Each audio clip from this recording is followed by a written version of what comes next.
Blessings, friends. One of the things the Lord has been speaking to me about recently is about new believers. And He was talking to me about how the enemy uses the tactic of isolation to pull new converts away, to pull new believers away, those who do not have roots fully grounded and established in the Word and the doctrine and in Christianity.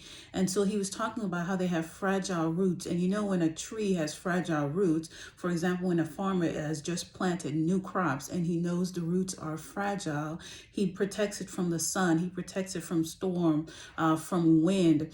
And so these new converts, the enemy comes in and he tries to pull them away because he understands they have fragile roots. And these with fragile roots need to ensure they are around those of precious like faith who are mature in the word, mature in the faith, mature in the doctrine that they believe in. And so the Lord was explaining to me the isolation tactic, the military isolation tactic that the enemy uses. And as a veteran, I understood immediately what he was talking about, how the adversary will try to isolate you as a way of keeping you away from what you actually need, from your resources. And so the military tactic, the definition for this military tactic of isolation is a tactical mission task that requires a unit to seal off both physically and psychologically an enemy from their source of support.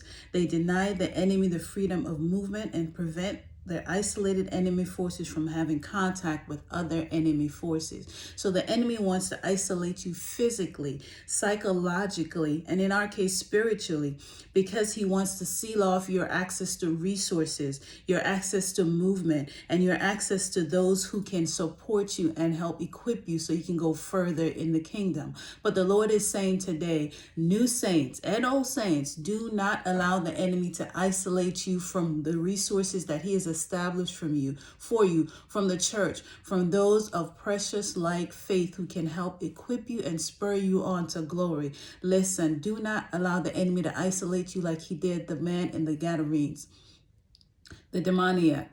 Do not allow him to isolate you, because all he's going to do is instill in you his doctrine when he isolates you from the doctrine of Jesus Christ. So saints, look out for those young saints, the new converts who are new to Christ, because this is one of the tactics the enemy uses, isolation, to pull them away from what they actually need to grow in the Lord. Be blessed.